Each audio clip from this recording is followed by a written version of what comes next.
Itu sebagai modal untuk menambahkan aktiva dia. Nah, itu ada perhitungannya. Earning per share-nya kita bisa hitung, net book value-nya bisa kita hitung. Oke, saya percaya nggak bakalan menjadi nol nilainya. Tapi kalau kripto yang diterbitkan Sopo, perusahaan apa, asetnya apa, saya nggak jelas. Nah, ngapain saya beli? Nanti bisa sekarang naik meroket sampai 1 juta. Oh iya sekarang. Besok bisa turun jadi nol. Oh itu nggak ada perusahaan kok, nggak ada nilainya kok. Orang ngarang-ngarang menurut saya pribadi ya. Bagaimana? Nah kita lihat di sini ya. Nah di sini jadi perusahaan kalau obligasi konversi bisa ditukarkan, ini 2000 satu lembar obligasi ditukarkan dengan nilai nominal segini. Oke, kita lihat ya. Nah, kita mulai bunga pasar, bunga obligasi. Bunga pasar 8.000, bunga obligasi 6.000. Kok bisa, Bu? Oh ya, bunga pasarnya 8.000, obligasi 6.000. Pasti dia jual diskon. Karena kalau nggak dikasih diskon, nggak dia mau beli. Ya, lihat komponennya ini, utangnya segini, selisihnya yang dikonversi dengan saham. Karena uang yang diterima 350.000 untuk utangnya saja 322, selisihnya kita asumsi komponen ekuitas saham.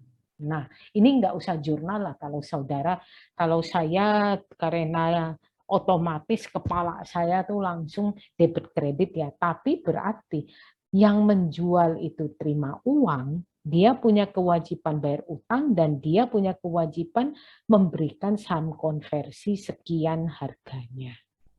Ya. Nah, karena utangnya 5 tahun, setiap tahun dia boleh mau tukarkan di sini nggak ada batas waktu ya.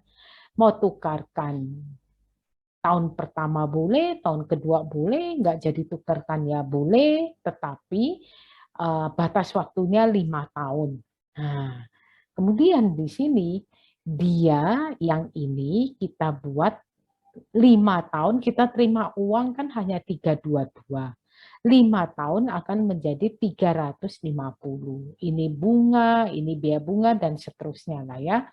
Nah, kita di sini kita lihat, kalau tidak jadi dikonversikan, berarti utang dilunasi pada saat jatuh tempo.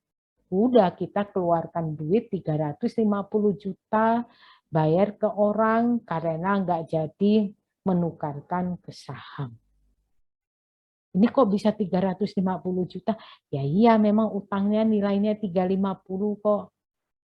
Hasil penjualan uang kas diterima 350 kok. Ya, 2, coba 175 kali 2. Kan 350. 175 kali 2. Ini 350. Ya. Nah, kemudian kalau jadi ditukar. Nah, kita lihat. Jadi ditukar harga saham nominal 1.500. Satu lembar dapat ditukar ke 100. Ada 2.000 lembar. Berarti dapat berapa lembar? Satu lembar dapat 100. 2.000 lembar berarti 2.000 kali 100. Nah, di sini 2.000 lembar kali 100 ditentukan harganya 1.500 sahamnya. Ini kita anggap lunas semua ini. Nah, selisihnya ada premi atau AQ. Ini juga boleh premi ya, keuntungan ya. Premi, keuntungan dia ya. Nah, kemudian kalau mau ditukarkan tengah-tengah, tengah-tengah tukar saham belum lunas. Utangnya masih segini karena belum lunas. Masih segini 3.375 taruh sini. Kemudian ekuitasnya ini, unsur ekuitas kita taruh sini. Harga saham yang kita tentukan 1.500 dapat ditukarkan 2.000 kali 1.000, tiap satu lembar dapat 100. Kemudian di sini adalah agio atau preminya, keuntungannya, preminya ya. Jadi contoh di sini di mana harga dari obligasi ini bisa ditukar, kemudian mau dilunasi, tidak mau tukar jatuh tempo, tukar tadas ini. Oke. Ya, ini contoh sederhana. Bagaimana, ada pertanyaan? Ini sama strike price, ini sebetulnya maju 12 Januari. Oh, ini sama ya. Oke. Nah, dari sini kita lihat, kita lihat di sini. Nah, ya. Oke, yang ini dulu ada pertanyaan enggak dari handout ini? Halo, saudara Unik Yudit Gonzaga, ada pertanyaan? Unik Yudit. Waduh, suaranya putus-putus. Belum ada, Ibu. Oh, belum ada. Iya.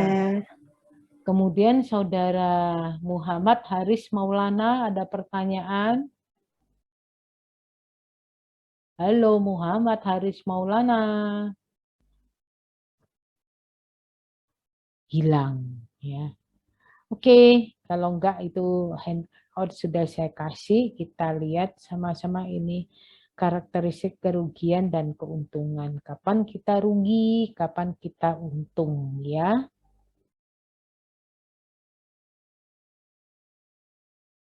Nah, kita lihat sama-sama. Saudara Sheila Gabriela Putri Harsono. Halo. Halo Bu, Ya, silakan. pembeli call option. Misalnya ada sebuah call option terhadap saham XYZ dan strike price ditetapkan Rp1.000. Harga saham XYZ pada saat itu Rp1.000. Harga premi opsi tersebut adalah Rp50.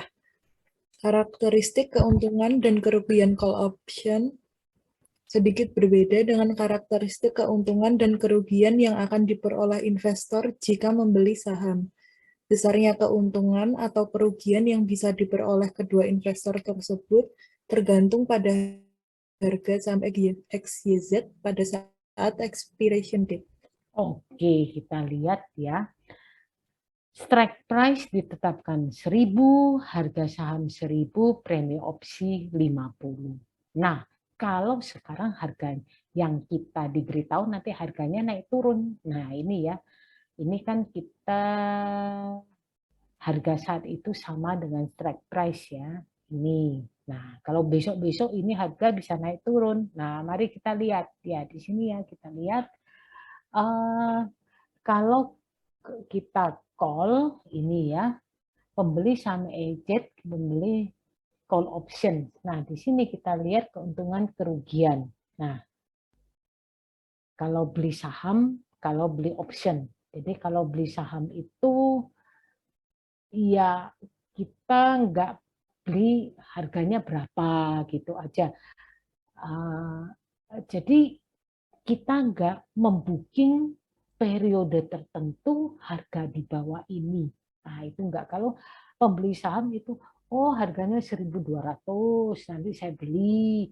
Kemarin saya beli segini, harganya oh saya untung sekian ya. Jadi contoh di sini saya beli harganya 1.000. Kemudian saya beli harga 1.000, kemudian nanti untung saya pembeli saya jadi 200. Nah, mari kita lihat ya. Kalau dari model call option, model beli saham. Kita lihat ya. Keuntungan kerugian investor membeli call option, harga saham kurangi 1.000 ya. Catatan kerugian maksimum pemegang saham di sini adalah option sebesar premi opsi 50. Jadi kalau harganya turun di bawah harga itu, kita nggak mau melakukan exercise ya, kita hanya kerugian bayar 50. Nah, kalau keuntungan kerugian yang diperoleh pembeli saham, harga saham kurangi 1.000. Ya, jadi Ini kurangi 1000, 2000. Yang ini kita kan tentukan 100, tapi ada premi. Nah, berarti 1.200 kurangi 1000 kurangi 50 premi ini. Yang ini 1.200, 1.150 berarti kurangi 1000 kurangi 50. Yang ini langsung kurangi 1000 karena kita beli saham. Nah, di sini ya lihat kalau harganya turun. Ini 1000 0, yang itu kita masih dapat laba 50 ya. Nah, sebentar ini 50 ya karena di sini kita lihat kalau harganya 900 ini ikutin naik, tapi ini 50 hanya rugi di premi opsi. Karena apa? Lah harganya turun, saya nggak jadi exercise, rugi ya, nggak jadi saya batalkan. Tapi kalau jual beli saham, saya sudah jual, saya sudah beli, sudah terlanjur, nah tetap ini untung ruginya. Nah, kalau saudara tanya, Bu, mana yang menguntungkan pakai call option atau beli saham? Sebetulnya yang ini kita ini untungnya nggak bakalan untung banyak, rugi kita juga nggak akan rugi banyak. Yang ini kalau harganya naik kita dapat murah, kita bakalan untung banyak. Tetapi kalau harganya turun amblas ya kita ruginya banyak, gitu aja ya. Nah, tergantung kalau mau main saham langsung ini, kalau melalui option ini. Option maksimum kerugian kita sesuai premi yang kita bayar. Loh kok bisa Bu? Ya karena harganya di bawah, aku nggak jadi, aku batalin. Ini nggak jadi, batalin. Boleh saja. Tapi kalau saham, nah kamu transaksi jual beli, ada broker, rugi, nggak mau beli, udah nggak bisa karena di sini memang transaksi jalan terus, ya. Oke, nah di sini gambarnya sih, ya gambar di mana kita pembeli saham 1000, pembeli call option 1050 termasuk premi. Di sini batas rugi pembeli call option 50 sebesar premi. Premi yang kita bayarkan ini loh, ini. Premi opsi. Tetapi kalau saham ini bisa ruginya tidak terbatas, twing sampai bawah. Oke, bagaimana? Sudah paham?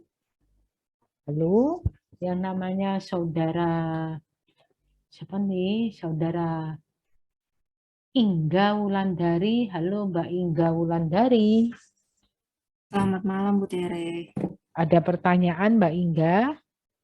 Bu, mungkin saya mau nanya yang di pasar sahamnya Bu, untuk pembeli call option itu kalau di pasar saham apakah harus memiliki saham perusahaan tersebut dengan minimal kepemilikan Bu? Maksudnya apa ini? Minimal kepemilikan tuh maksudnya apa? Nggak punya Kepemilikan sahamnya Bu. beli dikit gitu ya? Iya Bu. Oh, beli dikit. Bisa ya, misalnya ya. Saya mau beli saham, tapi saya punya duit cuma segini. Ya udah saya ajak teman saya gabung ke saya. Saya sebagai fund manajernya seolah-olah saya beli berapa puluh lot atas nama saya, padahal di dalam itu ada beberapa orang pemiliknya. Jadi saya sebagai istilahnya saya sebagai fund manager, nanti kalau harganya naik turun, laba dibagi sama, rugi dibagi sama. Gitu biasanya. Gimana? Kalau untuk call optionnya Bu, Call optionnya maksudnya beli, maksudnya gimana ini? Mau maksudnya beli, duitnya dikit. pembelian call option itu kita tuh harus punya sahamnya dulu atau gimana ya Bu? Yo enggak, kita hanya booking saham kok. Booking saham Oh, berarti sebelumnya belum punya saham dari perusahaan tersebut. belum. Kalau sudah nggak jadi beli ya nggak punya apa-apa. Saya hanya bayar premi opsi. Belum. Oh nggak jadi beli, harganya naik. nggak keluar uang. Tetap keluar uang, Deng. Keluar biaya premi opsi, Deng. Berarti bukan di pasar reguler ya, Bu? Ya, kalau pasar reguler tuh main saham ya biasanya ya. Kalau misalnya